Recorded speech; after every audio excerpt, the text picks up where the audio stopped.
Bom, então, vamos lá, pessoal. Nós estamos ainda nessa segunda parte aqui, certo? Nós vimos duas partes dela na semana passada e hoje vamos ver as outras duas partes, certo? Lembrando que ainda falta essa terceira aqui, a criança e a psicanálise, e a quarta, a sexualidade infantil. Então, vamos lá para baixo.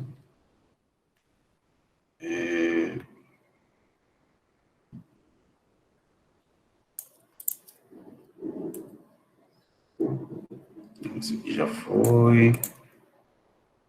Pronto, tá aqui a segunda parte, certo? Nós vimos essas duas.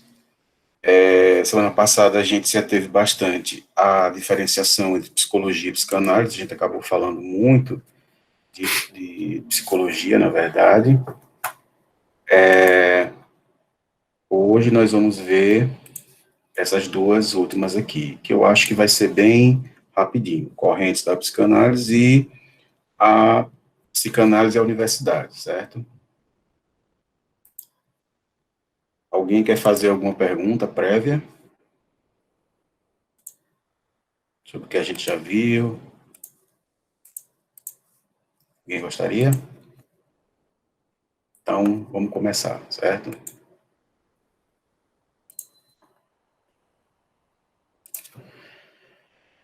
Bom, correntes da psicanálise, né? Na semana passada a gente viu que tínhamos muitas correntes da psicologia, mas muitas mesmo. Eu acho que a psicanálise não tem tantas correntes quanto da psicologia, porque a psicologia, ela, em certo sentido, ela é mais abrangente, aliás, digamos, ela é mais aplicável, né? Existe a psicologia tem uma possibilidade de se usar ela em instituições muito maiores do que a psicanálise, né? É possível se utilizar de métodos psicológicos em hospitais, na indústria, né, que só aí, a indústria, comércio, na administração, que só aí já tem muitos espaços, né? Quem já pensou em, em procurar emprego e viu aquela questão que tem uma entrevista, né, análise de currículo, às vezes é um psicólogo que faz, às vezes é um técnico na área, né, e às vezes é um psicólogo. Então, tem muitas aplicações da psicologia em vários setores da sociedade. A psicanálise, como eu falei, ela é uma coisa muito mais dirigida de um para um, então a abordagem dela é muito mais clínica, realmente existe muito mais uma necessidade clínica da psicanálise do que propriamente, digamos assim, na administração ou nesses exemplos que eu falei, né? Agora, a gente sabe que a importância da psicanálise do ponto de vista da cultura, a contribuição teórica que ela deu, aí é grandiosa, né? É raro você encontrar uma área das humanas que não tenha, em algum aspecto, flertado com teorias psicanalíticas. É muito difícil. Temos isso na antropologia, na sociologia, na filosofia, na história. É muito difícil que não se fale da psicanálise, né? Na educação, né? Bom, então vamos lá. Correntes da psicanálise. Algumas correntes e doutrinas da psicanálise surgiram logo no princípio da própria psicanálise, a partir de alguns discípulos dissidentes de Freud. Mas mas a grande maioria delas surgiram somente depois da morte de Freud, principalmente nos anos 50 e 60. Né? A gente viu que o Jung, por exemplo, ele ficou muito pouco tempo na companhia do Freud, na instituição criada pelo Freud, tiveram dissidências teóricas, e ele rompeu e criou outra abordagem da psicanálise, né, que chamam mais de analítica. E então é um exemplo de que isso surgiu logo no início. Outros também brigaram logo com Freud, discordaram de Freud e foram criando suas formas de abordar o inconsciente, mas, como eu falei nos primeiros encontros, é impossível que mesmo eles não reconheçam a importância do Freud. Né? Freud fez uma descoberta, o inconsciente. Então, tudo que eles constroem é a partir dessa descoberta. Agora, cada um de sua forma própria. Então, quais são algumas dessas correntes da psicanálise? Analistas ortodoxos, né, praticamente baseiam-se somente em textos de Freud. Em geral, suas instituições só aceitam médicos e psicólogos, e médico, de maneira geral, não está nem um pouco interessado em psicanálise, enquanto médico, às vezes, quando está, é muito mais por uma questão pessoal. Alguns psiquiatras ainda atendem também enquanto psicanalista, mas é uma relação muito complicada também, né? Você misturar a parte medicamentosa com a parte clínica, né, em que você tem que ouvir o paciente, eu acho mais interessante que um faça uma coisa e outro faça outra, que o paciente tenha dois tipos de relações, né? Mas alguns psiquiatras atendem, né, pacientes enquanto psicanalista. A principal delas é a IPA, né, que a gente já viu, a International Psychoanalytic Association. Aqui nós já vimos também, se diz herdeira direta de Freud, né? É uma instituição bastante complicada, bastante controversa. Eles fazem algumas interpretações de Freud muito direcionadas para a parte mais, digamos assim, existe uma política lá, né, de querer enxergar em Freud mais um médico que se tornou psicanalista do que propriamente alguém que descobriu a psicanálise e foi por um caminho que é totalmente diferente da medicina. Então, eles têm uma tendência a biologizar muitos dos conceitos de Freud, muito o discurso da psicanálise, e isso é complicado. É tanto que eles nem leem os livros de Freud, não interpretam direito, a gente sabe disso. É como, por exemplo, a Igreja Católica, em que os padres têm uma formação filosófica, mas eles param lá na Idade Média, né? Eles não vão ler filósofos que digamos que são ateus, ou filósofos que criticaram a igreja, ou filósofos que eram extremamente críticos da religião, eles não interessam para a igreja que os padres leiam esse tipo de coisa. Eles também não proíbem, até onde eu sei, eles não proíbem, hoje em dia eles são muito mais livres para isso. Eu já vi padres defendendo teses cartesianas, até de Nietzsche, por incrível que pareça, mas dentro da igreja não é uma coisa praticada. A mesma coisa esses analistas ortodoxos, têm obras, né, que Freud diz textualmente, mantenham os médicos longe da psicanálise. Então, como é que eles, que só aceitam médico e psicólogo, vão ler uma coisa dessa, né? Simplesmente não lê. Colocam lá essa obra no canto, não, essa aqui não interessa, e pronto. Analista do ego, né? Psicologia do self, ou a ego psychology, constituída a partir de muitos psicanalistas europeus que emigraram para os Estados Unidos, como Heinz Hartmann e Heinz Kurot. Nos Estados Unidos é uma linha assim que tem realmente braços muito longos, muito poderosos. É basicamente a forma como boa parte nos Estados Unidos se compreende a psicologia e a psicanálise. É uma psicanálise voltada para o eu, né? Semana passada a gente falou alguns aspectos aí. Eu disse que eles têm mais um comprometimento com a adaptação social do que na descoberta do desejo do próprio sujeito, né? Eles têm muito mais um compromisso com a adaptação do sujeito ao meio, à sociedade, do que com a construção do discurso da verdade do próprio sujeito. É uma visão bem diferente.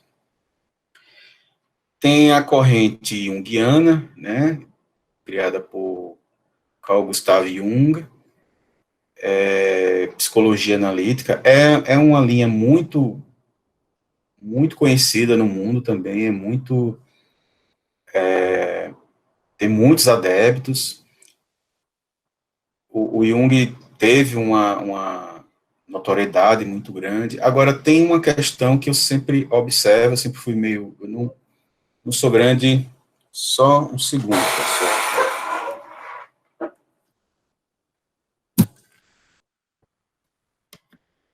Eu não sou grande leitor de Jung, de pouquíssimas coisas até meio atravessadas, mas eu tenho uma tendência, tenho uma desconfiança da psicanálise junguiana. Talvez não seja nem culpa do Jung. Agora, sempre que eu vejo abordagem de Jung, tem uma questão religiosa no meio, e principalmente do espiritismo. Uma vez, só para citar um exemplo, eu fui para uma peça de teatro há muitos anos que abordava um pouco da vida do Jung, e a peça começou até legal, né? A forma como ele lidava com algumas pacientes histéricas, com alguns pacientes psicóticos, o estilo dele, né? Era bem interessante, mas aí quando for chegando do meio para o final aparece uma questão religiosa ali, espírita, digo, opa, aqui está meio tendencioso. Então, não sei, não consigo entender a relação que se faz de Jung com o espiritismo, realmente eu não vou falar do que eu não entendo. Aí, isso é um problema em si, bom, foi a intenção dele, ele estava fundando uma escola psicanalítico-religiosa, né? Não sei, aí tem que pesquisar.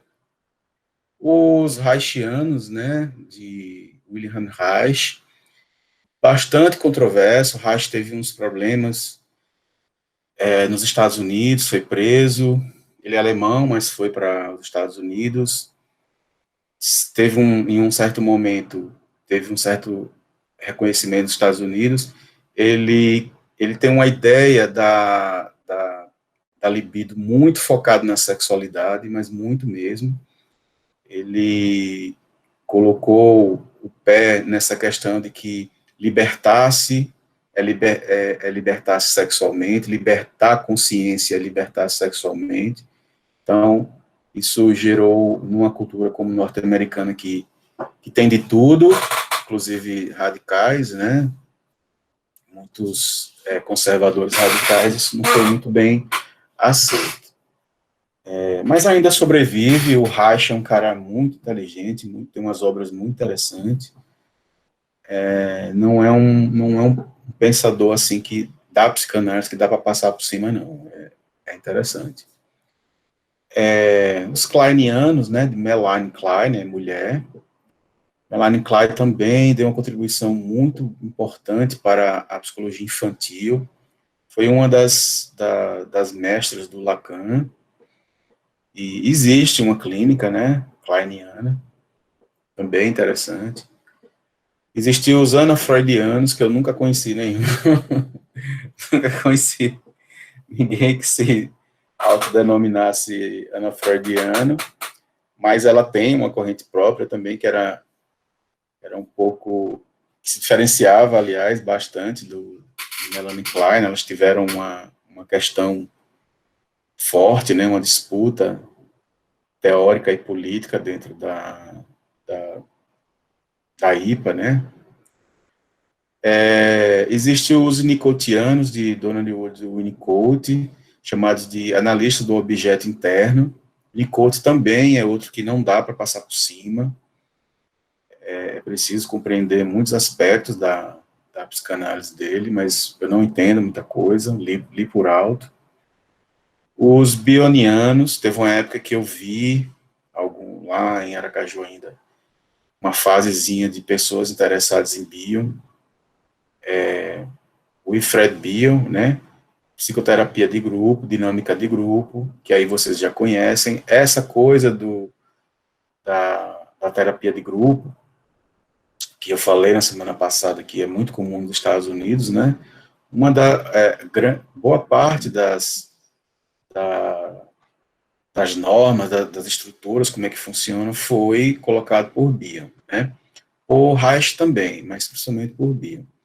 E, finalmente, os lacanianos, né, Jacques Lacan, que ele se coloca como simplesmente alguém que relê Freud, que recoloca, né, rediz os próprios conceitos de Freud que estavam se perdendo, né, com, com várias leituras meio sem pé nem cabeça. Então, nos anos 50, o Lacan, ele começa a fazer um seminário com a proposta de reler as obras de Freud, e claro que nesse percurso aí, nessa construção, ele foi também desenvolvendo alguns conceitos próprios. Ele mesmo diz sei lá, 98% de tudo que ele disse é uma releitura de Freud, mas ele também tem uma contribuição conceitual, né, sem contar as outras contribuições, mas a contribuição conceitual que realmente é dele, é uma descoberta dele, né? Por exemplo, o objeto A. E embaixo, e sim, falando de lacanianos, é a escola que eu mais sigo, além da freudiana, claro, que eu não consigo fazer uma separação entre as duas, para mim é Freud e Lacan. E abaixo, né, e muitas outras psicoterapias baseadas ou orientadas pela psicanálise. Existem ainda outras correntes da psicanálise, né, de outros dissidentes da escola de Freud, logo do início, mas eu não citei aí para não ficar longo, certo? As mais conhecidas, diria que são essas. Tudo bem até aí, pessoal? Quando eu fico sem ouvir nada, eu fico meio suspeito. Alguém diga alguma coisa aí. Pronto, beleza. Eu não estou nem ouvindo nada e nem me vendo, eu fico preocupado. Bom, a psicanálise e a universidade, né? É uma parte importante também, porque gera muita dúvida, muitas questões que certamente muitos de vocês têm com relação à formação do psicanalista, né? Bom, a formação mais comum do psicanalista se dá a partir de três condições. Eu já falei uma vez isso, estou repetindo, né? A análise pessoal, estudo de literatura especializada numa instituição psicanalítica, e três, a supervisão. Quer dizer que todas as formações psicanalistas seguem exatamente esse modelo? Não.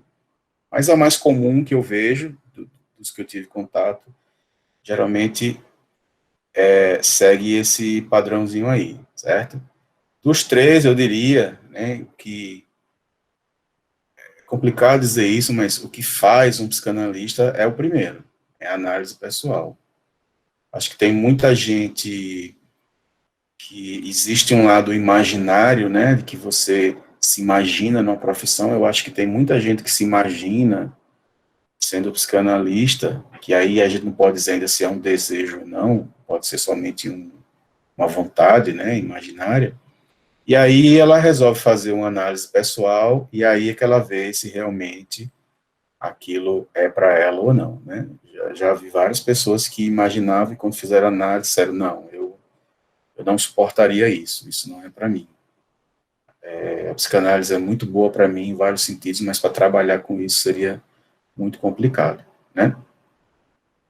O estudo da literatura especializada varia muito de instituição para instituição, como é que se faz, se é um encontro mensal, quinzenal, se é por módulo, se é vários dias por semana, isso varia muito, né? E alguns acabam, aí que eu tenho uma certa crítica, acabam seguindo meio que um modelo universitário, né? Como se fosse um curso de psicanálise. Não existe curso de psicanálise. Essa formação, ela é contínua, ela é para sempre. Quanto mais você lê, mais você vai perceber que precisa se aprofundar, porque é um work in progress. É uma coisa aberta, é uma coisa que está se construindo o tempo todo. As questões do sujeito estão aí o tempo todo. né? E a supervisão, que é importante, né, principalmente quando a gente começa a atender, que a gente ainda pode ficar um pouco cego no atendimento ao paciente, se aquelas questões do paciente mexem com algumas questões pessoais, então tem que ter uma supervisão de um outro psicanalista, né, para ver se o caminho que você está levando das suas análises dos seus pacientes estão sendo, não vou dizer corretas, mas estão seguindo um caminho interessante, né? Está seguindo mais ou menos corretamente. Bom, o ensino nas universidades baseia-se em modelos, os cursos, né? Todos os cursos universitários são baseados em modelos, né, que a gente diria discursos, que é o modelo da ciência moderna, o modelo do capitalismo e da burocracia. Alguns cursos da universidade ele dependem mais ou menos do capitalismo. Não se fala muito nas questões econômicas, né? Outras são muito mais puras, digamos assim, estão mais ligadas às questões conceituais, questões de pesquisa mesmo, por exemplo, a matemática, a física, mas outras não têm como escapar desse discurso do capitalismo. A psicanálise, a princípio, não se ajusta a esses modelos. A princípio, não se ajusta. Não se ajusta ao modelo de ciência moderna, não se ajusta ao discurso do capitalismo, muito menos o discurso burocrático. O desejo e o inconsciente são, por natureza, subversivos. Pois é, quanto mais você tenta querer regulamentar essas coisas, né, criar regrinha muito própria, na psicanálise não vai dar certo isso. Isso é um reforço imaginário, tudo isso é reforço imaginário. Porém, algumas universidades já adotam a psicanálise como disciplina e até como cadeira. Isso é outra coisa. Mas voltando um pouco a essa questão do imaginário, eu vou dar um exemplo aqui.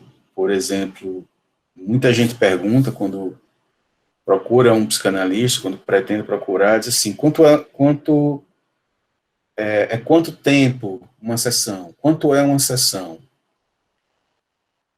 É uma visão que, do ponto de vista do paciente, né, que está iniciando, eu até entendo, porque ele está acostumado, né, na maioria das coisas, ter um tempo limitado. É uma hora disso, é meia hora daquilo. Esse controle do tempo que o mundo moderno tem. Então ele chega para lá e diz assim, olha, eu vou pagar tanto numa sessão e a sessão vai ser uma hora. Existe também uma certa culpa, não vou dizer propriamente da psicanálise, mas talvez por algum tipo de literatura, pelo cinema, que mostra como o psicanalista sempre segurando um relógio, né, um relógio de bolso, ele lá contabilizando o tempo, quando chega uma hora, acabou. Isso a rigor não existe, certo? Isso é imaginário puro. A gente nunca sabe o que o paciente vai trazer naquele dia. Né? Às vezes, uma sessão tem uma certa continuidade com a sessão anterior, mas às vezes não tem.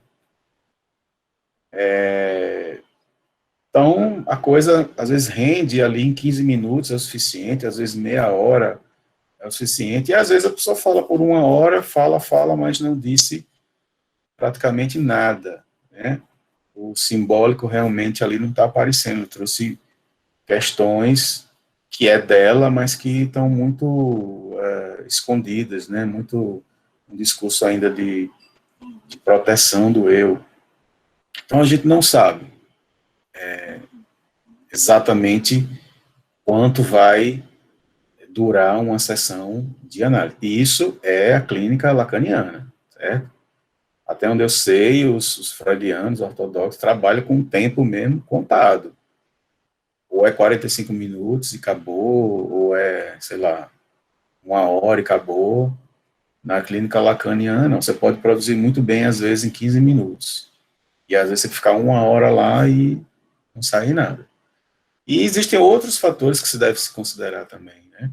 O paciente que chega muito angustiado, não é bom se prolongar isso muito, não, porque ele está ali para falar da angústia, claro, é inevitável que se fale, a gente sabe também que é uma forma de ficar tocando na ferida, então, às vezes, não tem porquê se prolongar isso. Então, é como eu falei, existem variantes aí que podem determinar realmente tempo de uma análise, certo? Quanto a essa questão, né, as universidades já adotam a psicanálise como disciplina, é verdade, mas a universidade não forma um psicanalista. A universidade, ela pode até te dar um diploma de psicanálise, mas isso faz de você um psicanalista? Eu duvido muito. Existem muitas disciplinas nos cursos de psicologia, e principalmente no curso de filosofia também, que tem disciplinas de psicanálise. E às vezes não são dadas nem por psicanalistas necessariamente. É um teórico que estudou psicanálise e apresenta a história da psicanálise, alguns conceitos da psicanálise, mas pode ser até uma pessoa que nunca fez análise. Ele está se atendo à questão teórica. Então, a universidade não forma um psicanalista, certo? A rigor, eu diria que a universidade não forma um médico também, porque a universidade lhe concede um diploma de médico. A gente só vai ver se ele é médico mesmo no dia a dia, quando ele estiver trabalhando, como a gente vai ver se o desejo de médico dele e o compromisso está sendo exercido de forma correta. Mas um diploma não garante muita coisa, é garantia imaginária, mais uma vez. Como todos sabem, a psicanálise é passível de ser transmitida. Aí sim. Porém, encontramos dificuldades de transmissão da mesma. Esse é um problema que Lacan já tinha percebido, né, desde o início, que um dos problemas da psicanálise é a forma de transmissão dela. É incrível como a gente nunca sabe, a gente fala, às vezes, a mesma coisa 1000 vezes para as pessoas, mas a gente não faz muita ideia como essa transmissão chegará às pessoas, como elas vão fazer uma elaboração daquilo. A rigor, isso funciona com tudo, com qualquer coisa que a gente disser. Mas tem coisas que são mais objetivas, né? Mais preto no branco. Ó, se você compreendeu isso, você está certo. Se você não compreendeu dessa forma, você está errado. Mas tem outras coisas que requer uma elaboração própria daquilo que está sendo dito, né? Então, a psicanálise é uma dessas que a gente não sabe exatamente como ela é transmitida, como ela é compreendida por algumas pessoas, mas existe. A transmissão acontece, de alguma maneira. A questão fundamental, continuando, né, posta por Lacan, reiteradamente e de diferentes formas ao longo do seu ensino, foi como transmitir a psicanálise, né, que eu acabei de falar. Ele o tempo todo se colocava essa questão, né, como é que eu transmito isso que eu estou compreendendo. E aí Lacan usou de vários artifícios, né, inclusive a topologia. Literalmente, Lacan tentou desenhar mais ou menos como é que funciona essa relação de real, simbólico e imaginário, né, como é que eles se entrelaçam. Ele usou muitas teorias dos nós, ele usou muito da matemática, a gente vai ver um pouco mais à frente, né, então ele foi em alguns momentos, mudando aí de estratégia para reforçar essa transmissão. Mas a psicanálise, de alguma maneira, ela é transmitida, certo? Bom, sobre o ensino da psicanálise nas universidades, é uma obra de Freud, né, de 1918. Freud afirmou que o analista pode prescindir completamente da universidade, sem prejuízo para si mesmo.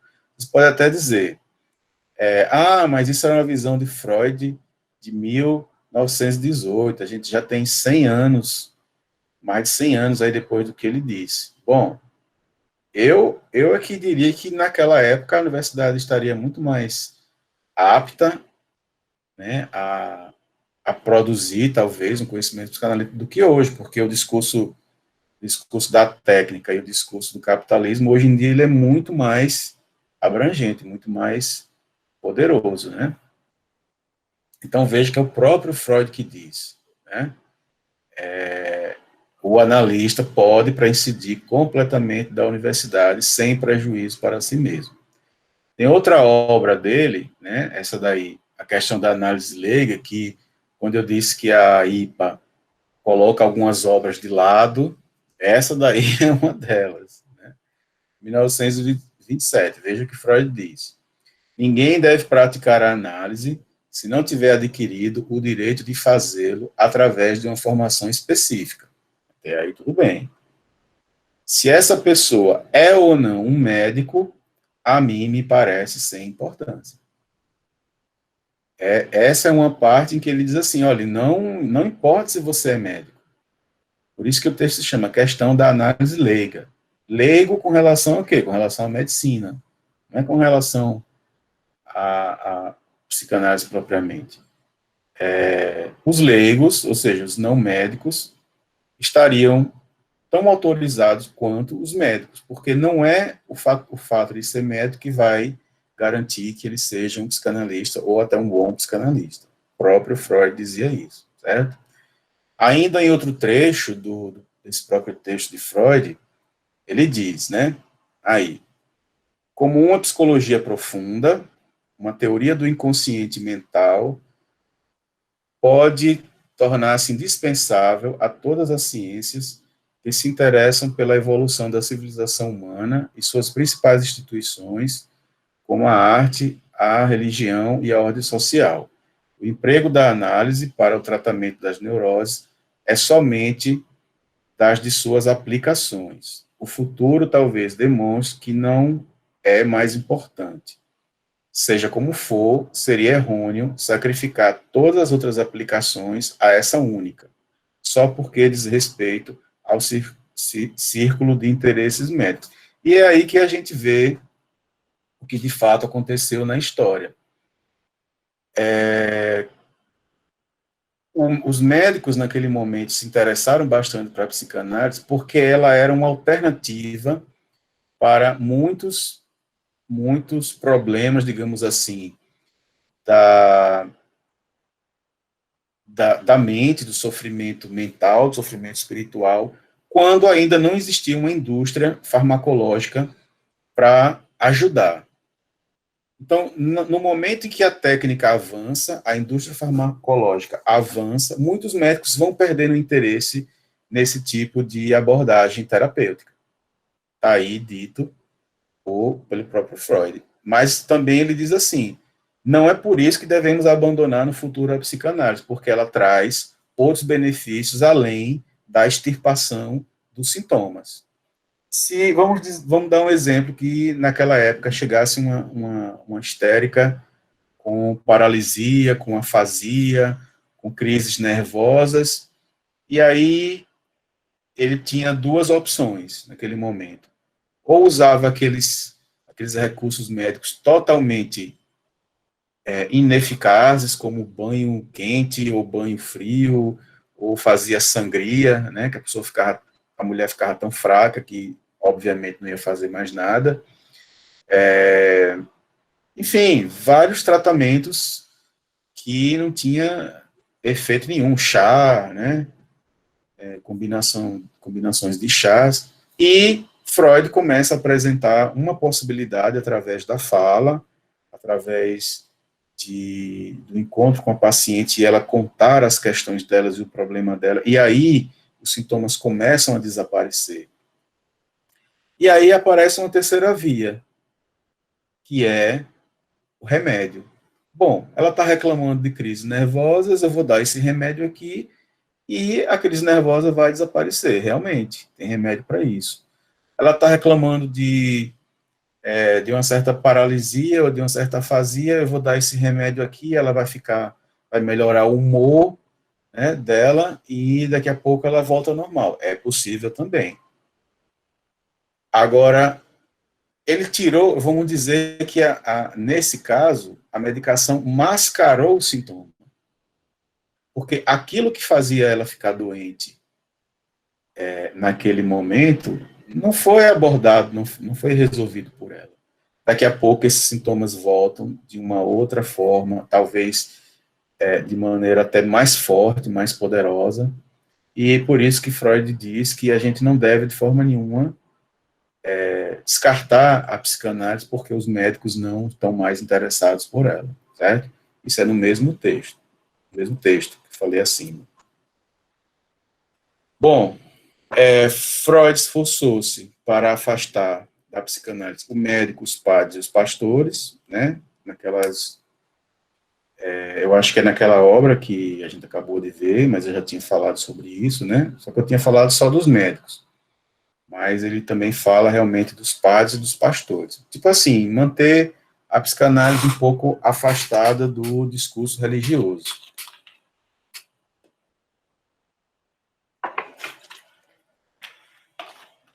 Em muitos países, a psicanálise é profissão regulamentada, como na França e na Inglaterra.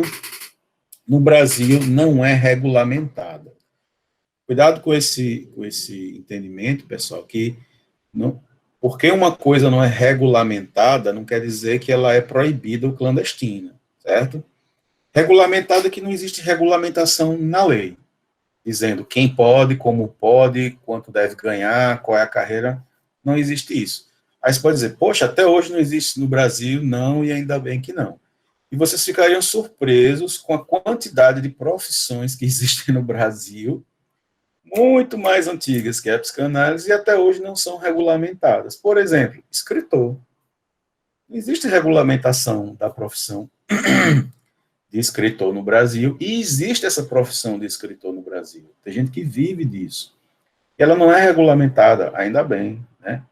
Ela é um pouco mais livre dessas burocracias.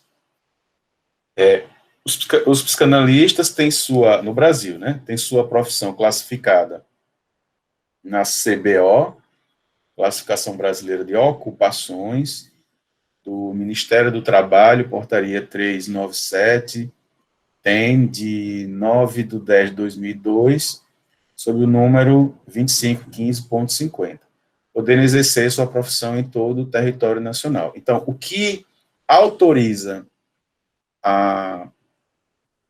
o exercício da psicanálise no Brasil é essa portaria aí. Certo? Então, ela não é ilegal, ela não é clandestina, ela só não tem uma regulamentação. Já tentaram regulamentar, e o problema, eu acho que eu já falei isso aqui, é de onde vem essa tendência a querer regulamentar. Quem regulamenta, claro, é o Congresso Nacional, a gente não pode esperar que venha de outro lugar. É legal, tá lá.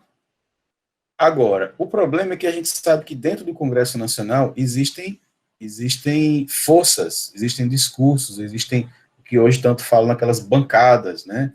Bancada da bala, bancada do agronegócio, bancada da Bíblia, né? Bancada evangélica. E o problema, eu não veria com maus olhos, por exemplo, uma comissão dos deputados disseria assim, vamos consultar os psicanalistas do Brasil e ver como isso é possível. Aí tudo bem. Mas nunca foi feito isso, né? Nunca foi feito de forma séria. Sempre que vem uma tentativa de regulamentação é de um grupinho querendo tomar conta da psicanálise. E, geralmente, do que eu lembro, quando tentaram fazer isso, foi das bancadas evangélicas. E aí é muito problemático. Ah, é um preconceito com o evangélico? Não, de forma nenhuma. Eu é que pergunto qual o interesse dos evangélicos, já que igreja é uma coisa e psicanálise é outra, em se preocupar com essa regulamentação da psicanálise. Eu é que pergunto. Né? Eu faço ideia, por quê? Um dia desse a gente viu aquela discussão problemática de uma psicóloga, veja que nem era psicanalista, é uma coisa que é regulamentada, a psicologia. Existe CRM, não, como é o nome? Qual é o nome, amor? O conselho, exatamente.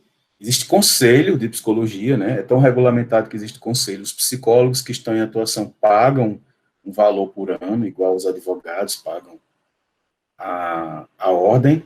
Ou é conselho ou é ordem que chama, né? Mas nesse caso é conselho.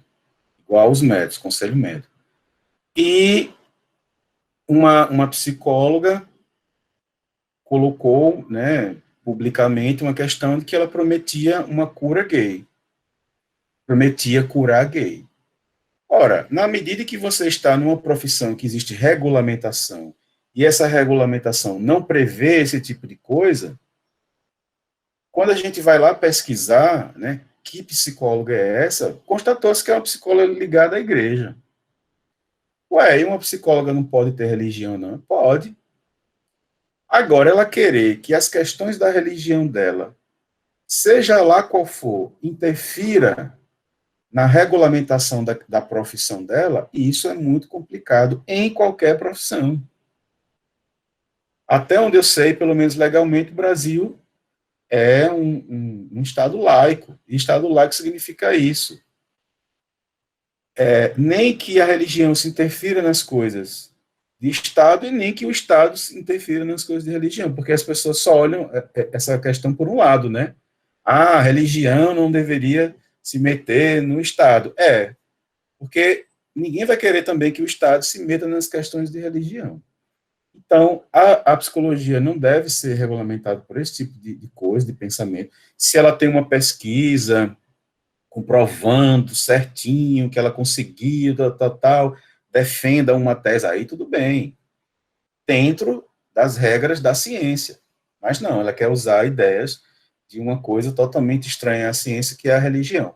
Então, os projetos que vieram do Congresso de regulamentação da psicanálise vieram de áreas como essa, que é da igreja. E aí, pouco importa qual é a igreja, é preocupante, porque sabe-se lá que regras eles vão inventar, né? O que eles vão colocar a partir de então. É capaz de colocar assim, só pode exercer a profissão de psicanalista no Brasil quem for afiliado à Universal, né? Duvida? Não. E hoje em dia que eu não duvido mesmo. Então, não se levou adiante até hoje por causa dessas questões, né? E ainda bem, tomara que toda vez que tentarem, morra aí mesmo, né? Pare aí mesmo. Bom, segundo Lacan,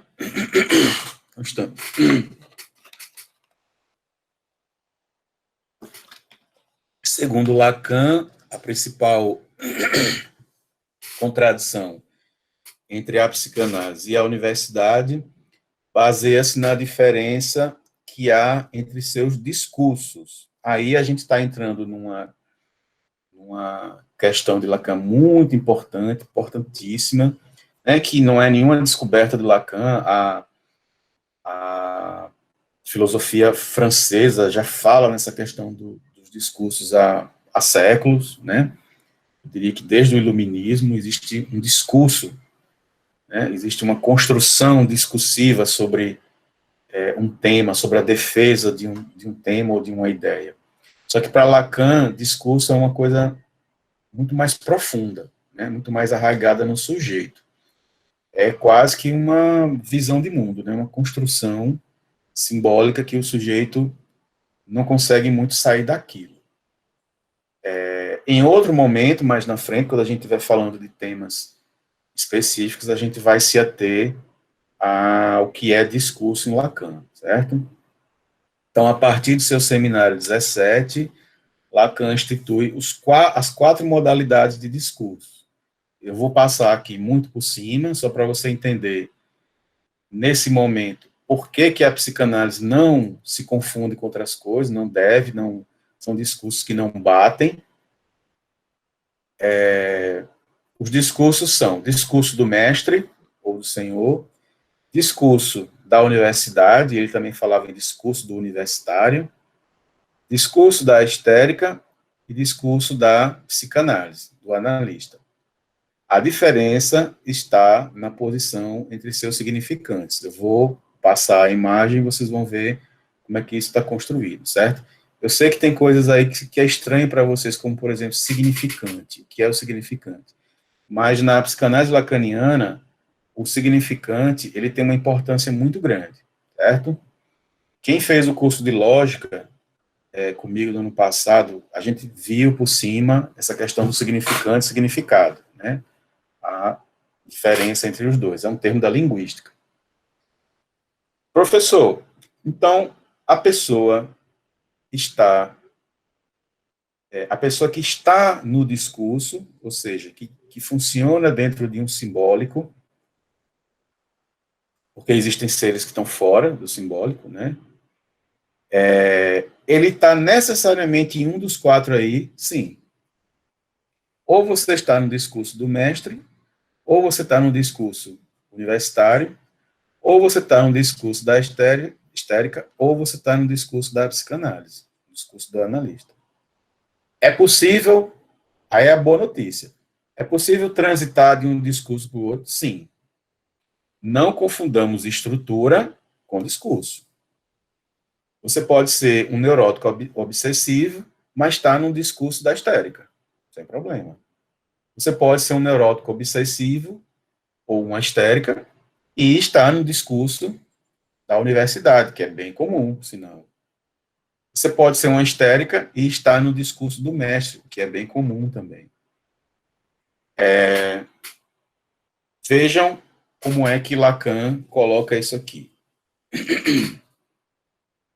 Aqui está o discurso do Senhor, né? É um discurso bastante antigo, né? Que atravessou a história da humanidade aí por milênios, eu diria. Antes de ver isso aqui, olhem o que significa cada elemento desse. S1, significante mestre. Significante pelo qual os outros significantes são ordenados. Pensem no sentido de uma cadeia. Tem um que determina todos os outros, né? É o significante mestre. S2, saber constituído enquanto cadeia significante. É o que vem depois. É o saber. Como é que esse significante mestre determina o saber? A, objeto A, mais de gozar, condensador de gozo e causa de desejo. Isso aqui é complicadíssimo para vocês entenderem agora, certo? Mas, como acho que inclusive no nosso encontro passado a gente falou bastante essa questão de que você é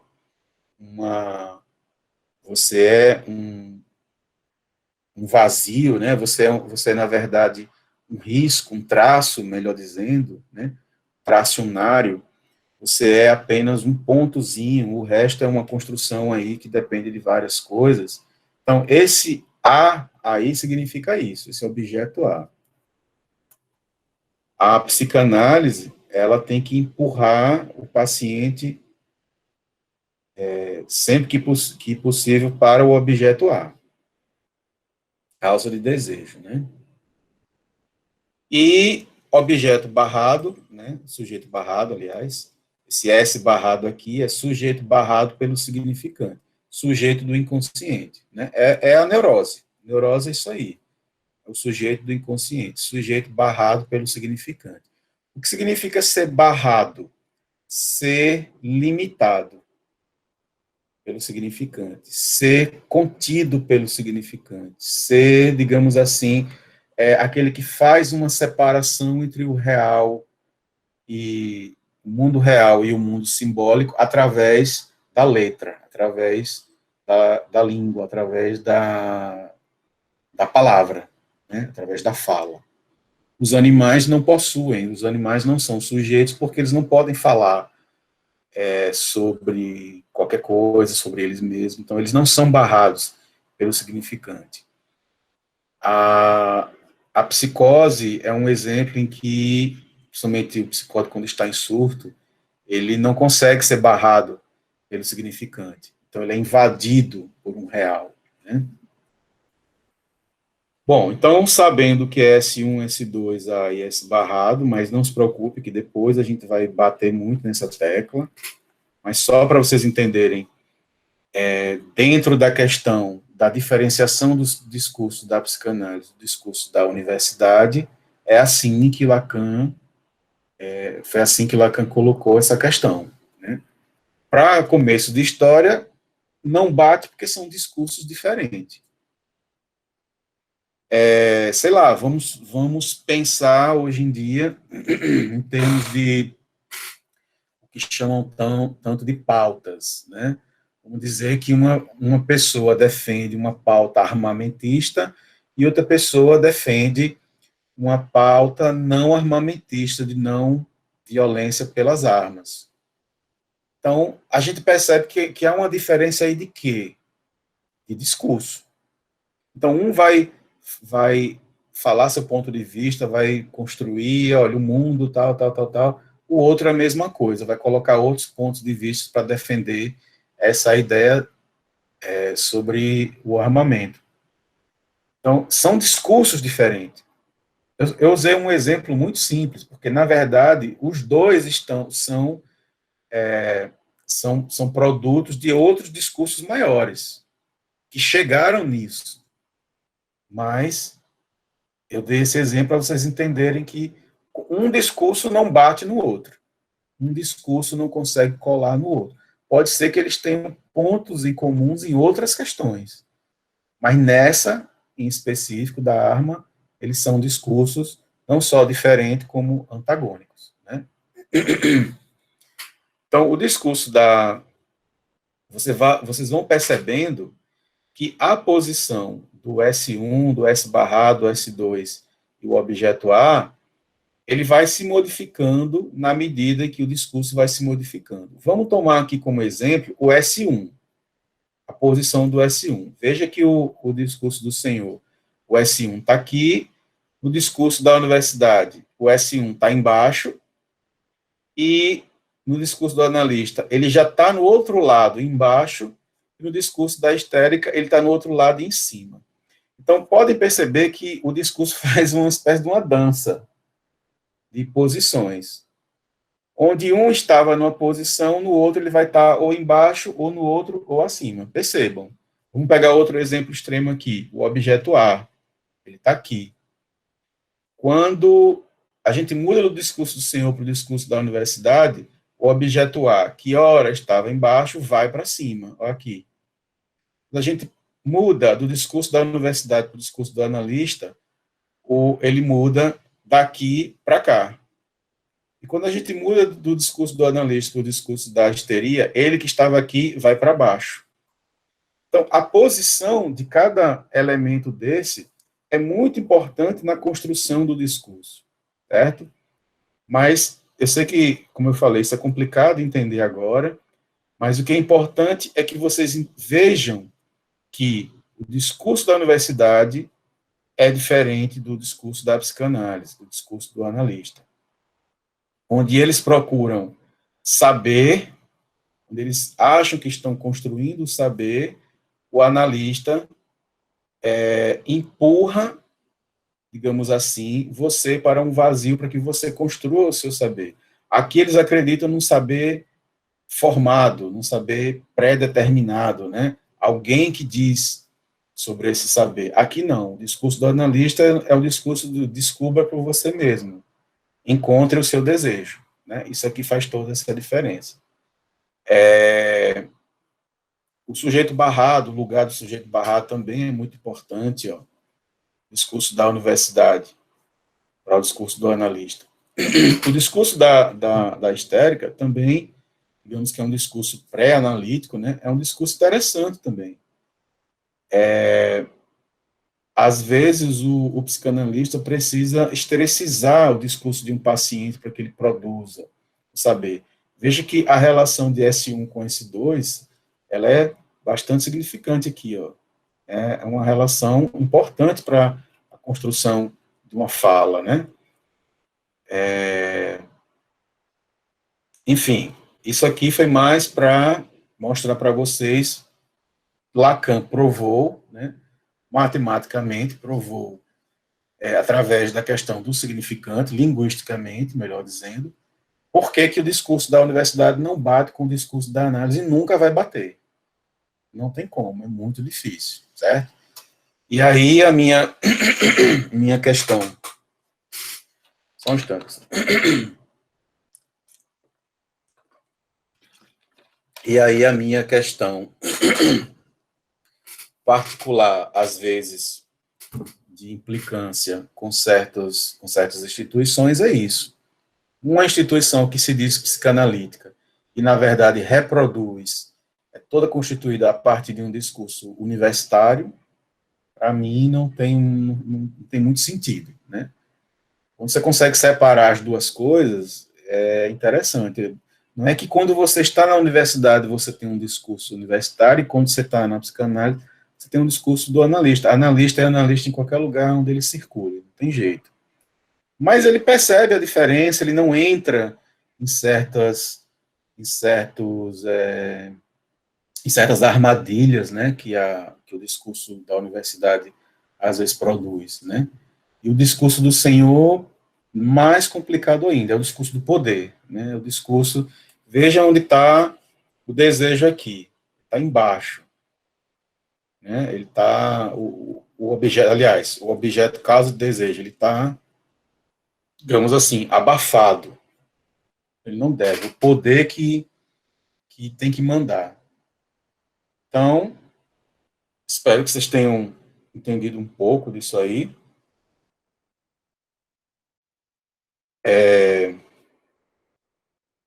Temos exatamente 1 hora. Deixa eu ler algumas coisas que o pessoal escreveram aqui, certo? A Anísia disse que hoje está com a filha, certo, entendido. Só que o pessoal travou em algum momento, foi? Rapaz, pra mim não travou não, mas em nenhum momento. Acho que foi só pra Raíssa. Certo. Raíssa, ficou normal depois? Diga aí.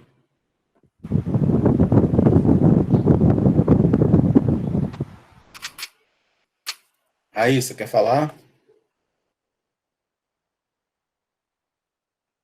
Débora disse que precisou sair, tranquilo. Cara, também precisou sair, tranquilo. Ah, Elisa colocou aqui, sim, mas foi rápido. Tá de boa, para mim não travou, eu entendi a aula, não travou para mim, certo. Pessoal, vou iniciar, vocês querem fazer pergunta até aí?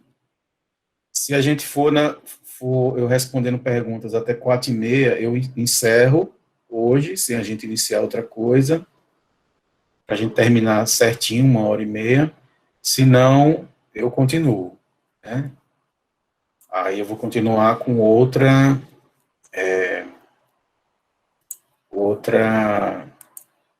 a parte 3, né? A gente começa a parte 3. E aí? Freire, eu tenho uma pergunta. É mais sobre como foi a sua experiência para se tornar um psicanalista. Quando você começou, beleza, você estava estudando, né? Estava fazendo aquela formação da literatura, Sim. né? E aí, você fez a sua análise paralelo com isso? Você começou, aliás, a fazer sua análise enquanto Com os, estudava também? com os estudos, Sim. quando eu primeiro comecei a estudar. Só um instante que minha garganta tem. E, professor, aproveitando a pergunta do Manuel, tá me ouvindo, né? Tô sim. Eu queria saber sobre a questão da literatura base. Se vocês estudam tipo Freud e algo relacionado só à corrente que vocês se especificam, ou se vocês estudam sobre tudo, ou se tem um material base assim, padrão para todo mundo. Certo. Vou responder a de Manuel e em seguida a sua. A minha entrada na psicanálise, claro, foi lendo algumas coisas de Freud. Naquela época não era tão fácil, não era tão acessível, eu tentava imprimir uns textos onde eu achava, traduções horríveis, né, que até complicava o que já é complicado, complicava mais o que já é complicado, mas eu insisti um pouco. E eu comecei, quando eu realmente decidi que queria ir por esse caminho, eu comecei numa instituição que primava bastante por essa formação muito próximo da formação universitária, até porque eram formados por muitos professores da universidade. Até então eu não tinha grande noção, eu até compreendi que a psicanálise era um braço da universidade, né, era uma formação complementar, claro que eu estava muito perdido ainda naquela época. E aí, quando eu resolvi começar, aí eu estava nessa instituição, né, estudando, fazendo, na minha cabeça, fazendo uma espécie de curso, e acho que no ano seguinte, logo eu resolvi, eu precisei realmente fazer a análise. A análise é uma coisa que quem sabe que precisa fica adiando o quanto é possível e sempre arruma uma desculpa para não começar, né? E a desculpa principal é dinheiro. Não que seja barato fazer análise, mas a gente sabe que quando a gente quer, a gente dá um jeito, né? A gente abre mão de algumas coisas e paga isso que é tão importante para a gente, principalmente naquele momento. Então, teve um momento que eu disse, olha, não tem mais como adiar isso. Então, procurei uma psicanalista que não era daquela instituição e, logo de cara, eu adorei, foi uma das melhores decisões da minha vida, adorei ter começado a análise, e a minha psicanalista foi que me puxou, foi que me convidou para outra instituição. Em algum momento eu ainda fiquei nas duas, eu até tinha esquecido disso. Em um momento muito curto, por um período curto, eu ainda fiquei nas duas, assim, tinha uns encontros aos sábados e domingos, né, da outra instituição, eu ia, tal, tinha um pessoal que era legal também, e aí, aos poucos, eu fui percebendo que era bastante diferente, a formação, a compreensão que eles tinham de psicanálise era bem diferente, e eu me senti bem na outra instituição, eu me senti realmente entendendo psicanálise, começando a compreender, quanto a outra eu achava que complicava, né? Então, eu deixei a outra instituição e fiquei somente nessa, que é a instituição que eu estou até hoje, certo? E aí, inclusive, até a forma de abordar a psicanálise, no sentido teórico, era muito diferente. Pra vocês terem ideia, na outra instituição, eu acho que a gente tinha 1 ou 2 encontros a cada 15 dias, que eram fim de semana, era muito aquela ideia de módulo. Nessa instituição que eu faço parte, houve um momento em que eu acho que o único dia, os únicos 2 dias que a gente não estudava era domingo e segunda. Os outros dias, todos os dias a gente se reunia para estudar. Era terça, quarta, quinta, sexta e sábado. E aí, já respondendo muito a pergunta do Manuel, cada dia era uma obra diferente. Ou obra de Freud, ou obra de Lacan. Tinha um dia que era uma obra dedicada à psicose. Outro dia era uma obra dedicada à clínica. Isso bem pensado, bem estruturado. Um dia dedicado somente a um seminário de Lacan. E os outros eu não lembro, mas não sai muito dessa compreensão. Então, a gente produzia muito, mas muito mesmo. Né? Estou dizendo, produzia porque eu não estou lá agora, né? Porque a instituição continua, eu acompanho muito, de forma muito espaçada, né? Às vezes que eu vou lá. Mas, assim, é uma instituição muito séria, muito comprometida com a transmissão da psicanálise e mostra-se até nessa questão de que não tem esquemazinho universitário de curso, de apostila, de módulo, não, é ali, é leitura, é interrupção, é perguntando, às vezes a gente lê somente 2 linhas e começa a debater e passa aquele dia só debatendo aquilo ali, é realmente uma construção de saber muito interessante. Então, para mim, psicanálise é isso. Então, eu tenho dificuldade de me adaptar a qualquer outra instituição, porque eu acho muito difícil achar uma instituição que tem essa mesma estrutura. Não consigo me adaptar de forma nenhuma. Quando eu pesquiso aqui, que eu olho em um site em outro, aí vem mensalidade, não sei o quê, isso aqui é um curso, eu não estou afim de curso. Estou afim de um lugar para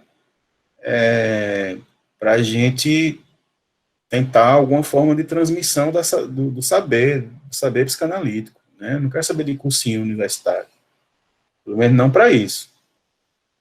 E a questão de Raíssa foi... Diga de novo, Raíssa, que eu esqueci. Era sobre o material de leitura básico que vocês faziam.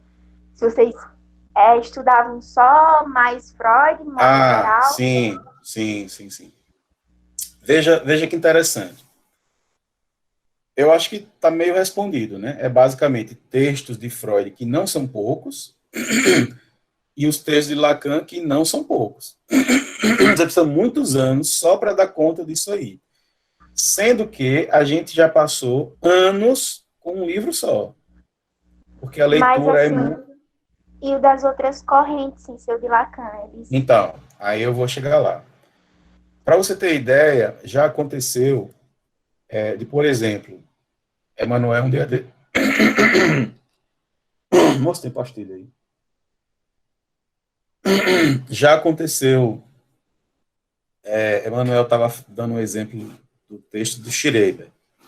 A gente estava lendo o texto de Freud, que ele se refere a Schreiber o tempo todo.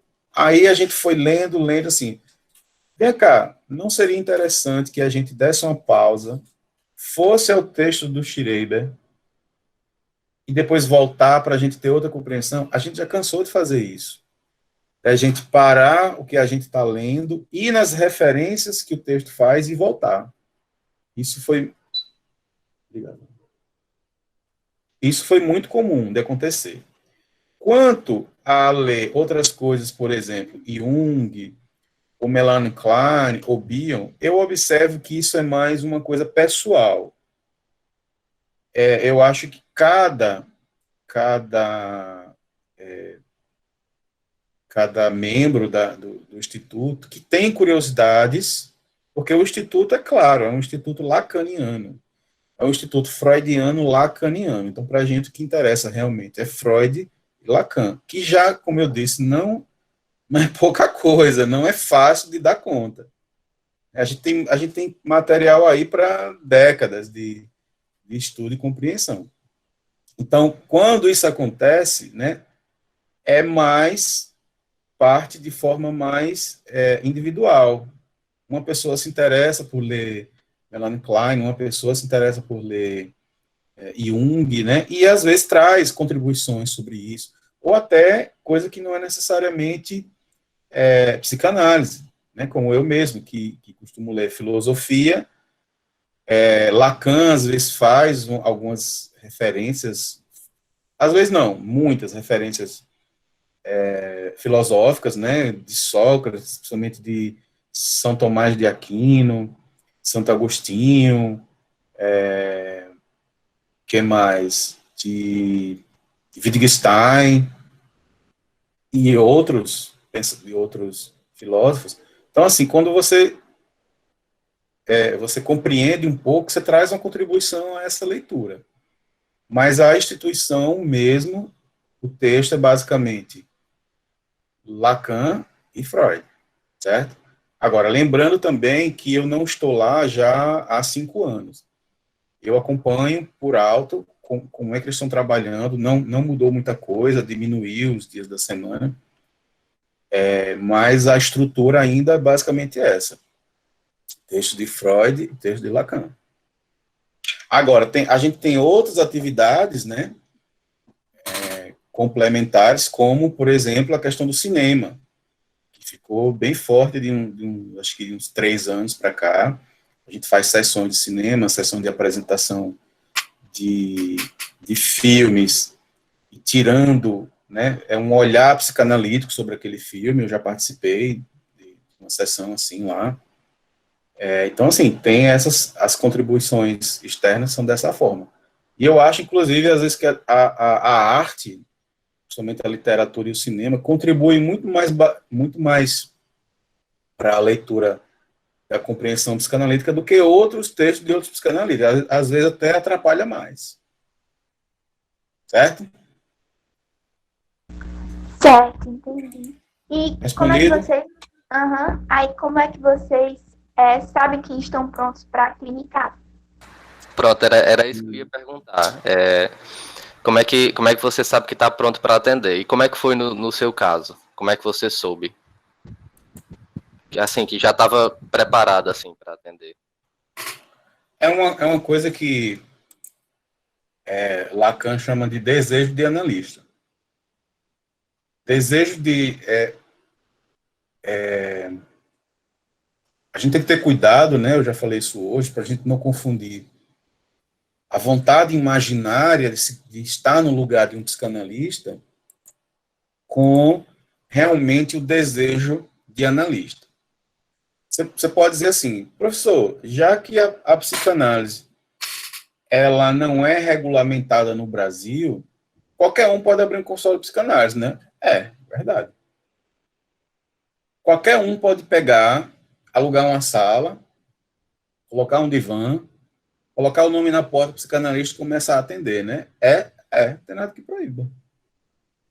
A pergunta é, eu quero saber quanto tempo essa pessoa que está dizendo que é psicanalista vai aguentar atender as pessoas. Ela não passa de 1 mês.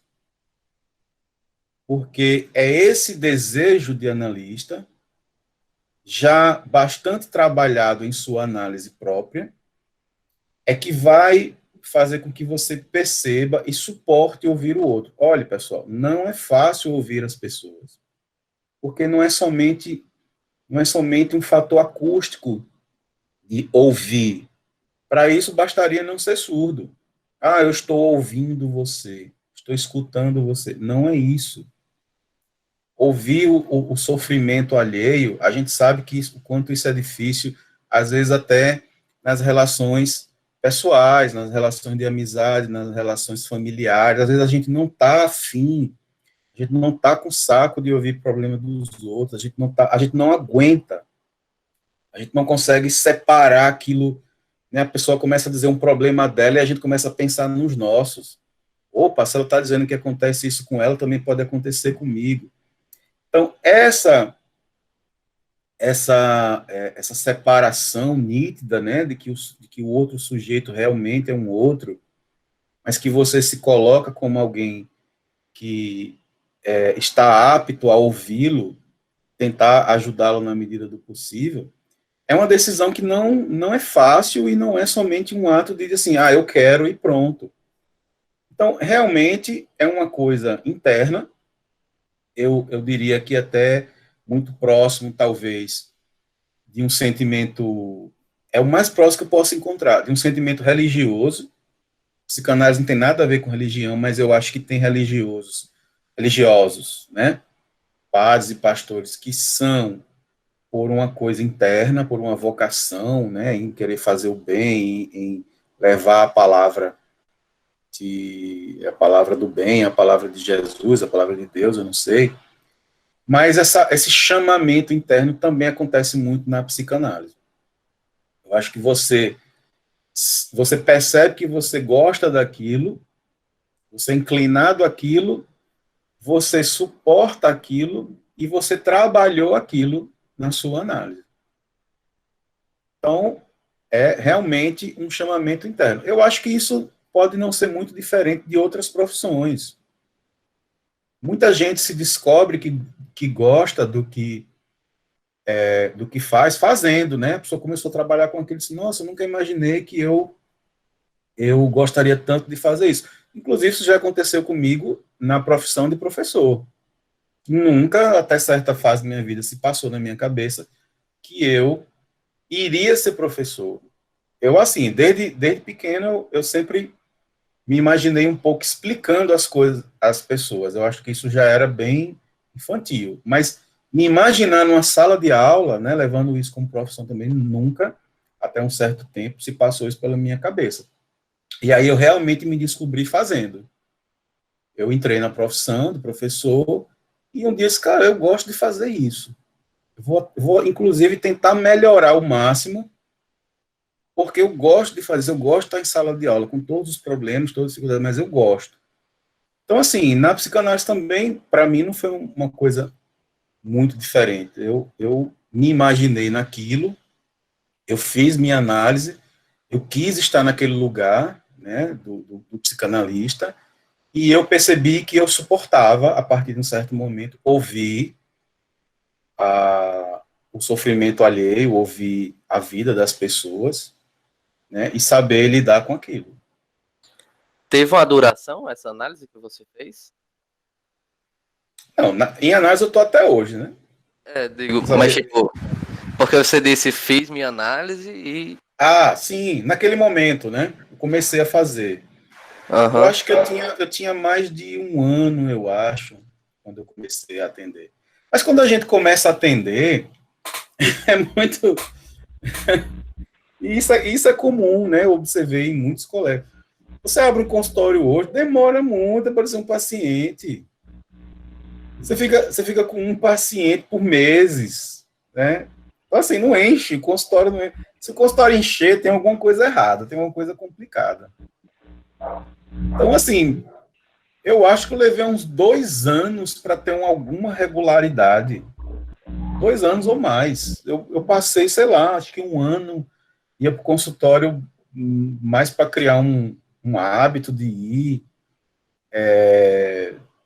Não aparecia ninguém, não ligava ninguém.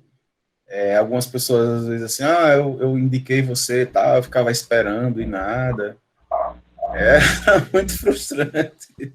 Mas tem gente que trabalha só com isso? Hã? Mas tem gente que trabalha só com isso, só com análise? Sim, muitas. Muitas. É comum, muito comum os psicanalistas terem outra profissão, sabe?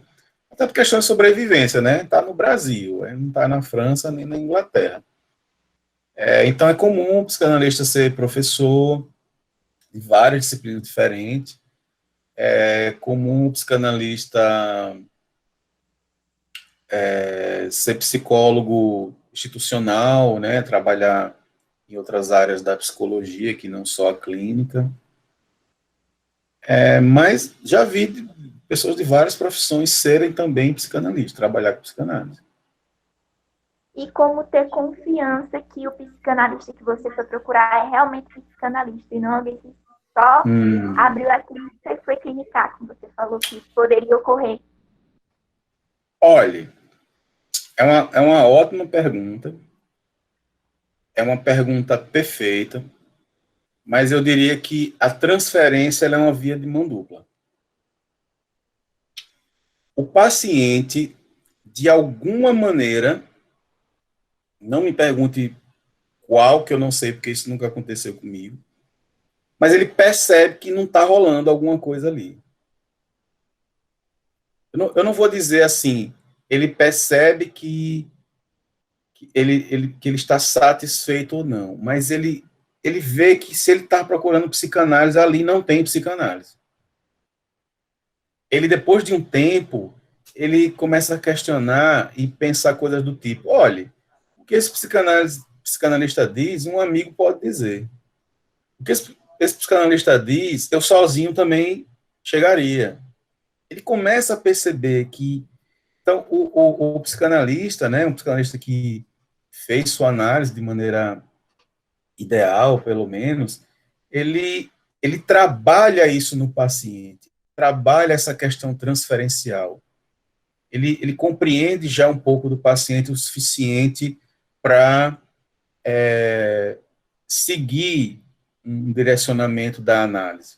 né? Lacan chamava isso de visada de análise. Logo nas primeiras sessões, os psicanalistas têm uma visada de análise. Primeiro eu vou trabalhar isso, depois um pouco aquilo. Agora, sem muito projeto, porque tem coisas que são inesperadas. O paciente vai trazer uma questão que você nunca esperou. Quando ele sabe da estrutura do paciente, ele sabe o que esperar, né, mais ou menos, mas aquele que não é psicanalista ou se diz psicanalista por uma motivação qualquer que não seja pelo desejo de analista, ele mesmo também não vai suportar muito tempo. Às vezes uma pessoa com um sofrimento muito grande, ela é capaz, assim, de realmente falar com o primeiro que se dispôs a lhe ouvir. Mas depois de um tempo ela percebe que tem uma coisa ali que não está se encaixando. Esse se encaixar é a transferência. Quando a transferência não está feita, não está construída no consultório, o paciente larga. Mais cedo ou mais tarde larga. Às vezes, com a transferência feita, ele larga, né? O psicanalista dá um vacilo, ele larga. Então, é uma coisa meio invisível, né? Não é uma coisa que dá para dizer exatamente como é que funciona, mas o paciente percebe. Por muito pouco tempo ele percebe e ele deixa.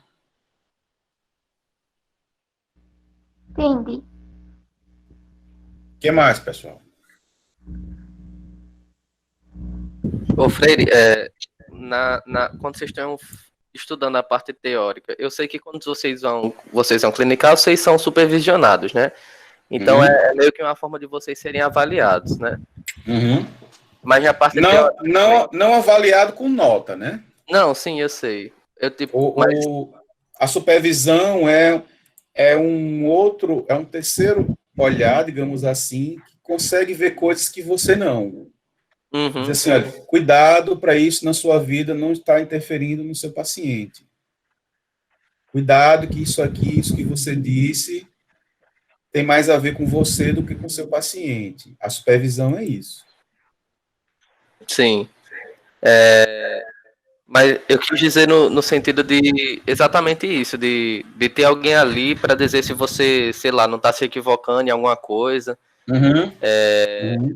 Aí, quando vocês estão estudando na parte teórica, tem alguém lá que assegura, sei lá, que vocês estão entendendo? Alguém como um professor, entendeu? Olha, essa pergunta, desculpe dizer, mas é exatamente o discurso universitário. É porque... É difícil sair. Um dia você vai sair, espero. Mas o que você tá querendo dizer que existe alguém que tem a última palavra? Eu queria saber, tipo... Não. Será que eu estou entendendo realmente, entendeu? Não. O que existe em qualquer instituição são pessoas que têm mais experiência, e a experiência é inegável, a experiência é factual. É alguém que você está lendo pela segunda vez e a pessoa já leu 200 vezes.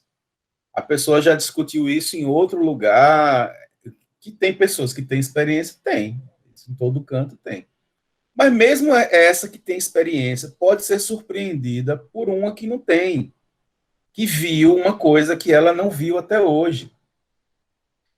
Então, o discurso do analista, né, já que eu fiz essa comparação com o discurso universitário, que ele é garantido por alguém, por alguma coisa, por uma autoridade, o discurso do analista é aquele que você tem que aceitar que ele está aberto, que ele está ali para contribuir numa construção, ele não está ali numa condição de maestria, você está certo ou você está errado. Entende? É muito difícil isso entrar na nossa cabeça assim de forma fácil. Porque a gente é consequência, a gente é filhote de um mundo que é construído por esse discurso da universidade, é o discurso da autoridade. E o discurso do mestre também, né? É o discurso da autoridade. Se fulano disse que é. Se fulano disse que não é, não é. Não é bem assim. Estou dizendo que o discurso do analista, ele é totalmente subversivo, ele é totalmente, digamos, cético, nada é verdade. Não é isso. Aí você tem que aceitar que você está num lugar, numa posição, em que você ajuda a ir colocando um tijolo aos poucos, e outra pessoa coloca outro tijolo, e a gente vai construindo esse saber. A psicanálise ainda tem essa vantagem, digamos assim, cronológica, dela ser muito nova.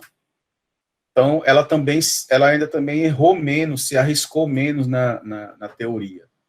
Tem muita coisa que a gente está em construção ainda, e sempre estará. Como é um saber do sujeito, então a gente refaz isso o tempo inteiro. Esse saber, a construção sobre esse saber. Certo? Eu sei que é difícil entender isso, mas não tem pessoas, claro, em toda instituição, é normal, que você reconhece a experiência que ela tem, mas que ela é mestre com relação a você dentro da psicanálise. Se você vê dessa forma, é muito complicado. Você pode ter do ponto de vista pessoal até, né? Eu respeito mais fulano, eu entendo mais quando fulano fala, eu me dou com a didática dele, isso é normal. Mas que isso signifique necessariamente que ele é uma autoridade ali, não funciona dessa forma. É assim na instituição que eu faço parte. Beleza. Entendi. E qual é o nome da instituição que você faz parte? É IFP, Aham. Instituição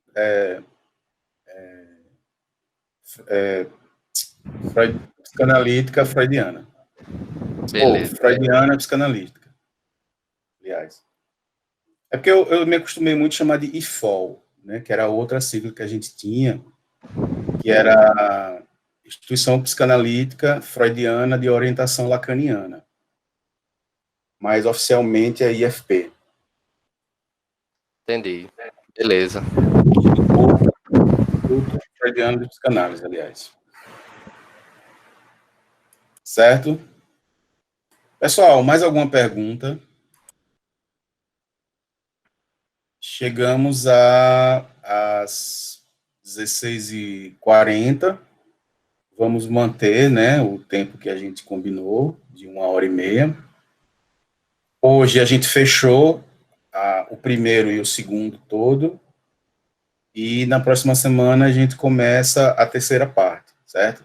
Que é uma parte bem mais conceitual, a gente vai lidar mais com conceitos agora. A parte histórica, digamos assim, ela foi encerrada, certo? A gente encerra hoje a parte histórica propriamente dita. Essa parte dessas minúcias da história da psicanálise. A gente vai partir agora mais para a parte conceitual. Beleza? Então vamos ficar aqui Beleza, hoje, Freire. né? Obrigado aí. Valeu, pessoal. Obrigadíssimo, certo?